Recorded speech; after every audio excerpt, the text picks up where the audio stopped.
Pengepungan di Bukit Duri, ini film yang rilis pada tahun 2025, ditulis dan disutradarai oleh Bang Joko Anwar, salah satu filmmaker favorit gue ya dari Indonesia, dan di channel ini juga udah beberapa kali nge-review karyanya dia. Jadi ketika muncul film terbarunya, gue sangat penasaran karena buat gue sendiri sih terhitung cocok ya dengan apa yang dia sampaikan melalui media ini. Sedangkan secara cerita mengenai seorang pria yang datang untuk mengajar ke suatu sekolah dengan murid-murid yang dilabeli sebagai anak buangan. Di mana film ini sendiri tuh mengambil setting pada tahun 2027 yang menggambarkan suatu negara dengan keadaan yang cukup suram. Kurang lebih seperti itu dari sisi plotnya, dan setelah gue selesai nonton, film ini tuh dibuka dengan opening yang gembira ya, dan langsung dihajar dengan realita ke titik dimana buat gue sendiri sih sangat sulit untuk dilihat mengenai apa yang terjadi di sana. Dan gue juga penasaran tentang batasan mana nih yang mau dijaga di film ini ya. Karena mengangkat isu yang sangat sensitif.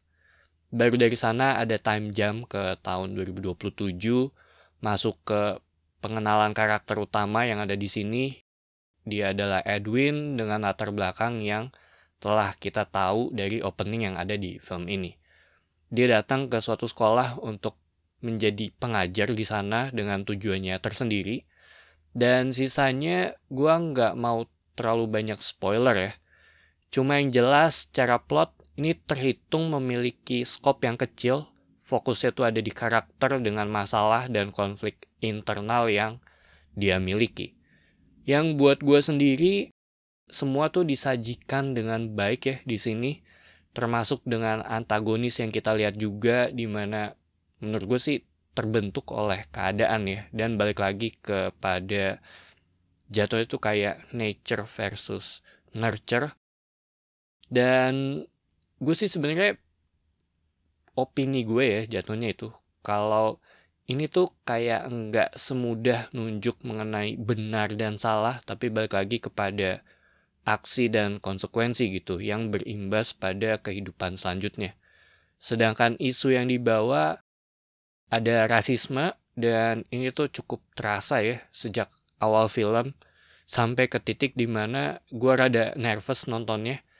Ini juga yang jadi ketegangan ya di sepanjang film. Ada isu tentang pendidikan juga, cuma menurut gue sih kayaknya nggak sekental aspek rasisme ya yang ada di sini gitu. Tapi balik lagi, ini semua jadi satu hal yang saling bersinggungan satu sama lain. Dan kalau menurut gue, kalau hal ini tuh ya emang udah diajarin ya sejak awal mengenai perbedaan, entah itu dari lingkup sekolah dan di luar sekolah, dari keluarga dan tempat tinggal juga, harusnya tuh ya kayaknya sih nggak terjadi ya, atau minimal lebih minim lah gitu. Sebenarnya banyak sih yang bisa dibahas ya mengenai dua hal ini, cuma sayangnya gue ngerasa kalau gue nggak punya kapasitas lebih untuk ngebahas hal ini gitu. Jatuhnya kayak sebatas opini aja ya. Secara tension dan pacing, film ini terhitung baik. Dalam hal di bagian awal tuh kayak mereka bisa ngambil atensi gue ya sebagai penonton dengan dunia serta latar belakang karakter yang menarik dan kompleks juga. Cuma di tengah menurut gue sih agak sedikit menurun walaupun tetap menarik, karena mereka tuh berani untuk ngambil tindakan yang cukup ekstrim ya, dan menurut gue juga sesuai dengan keadaan yang ada di sana.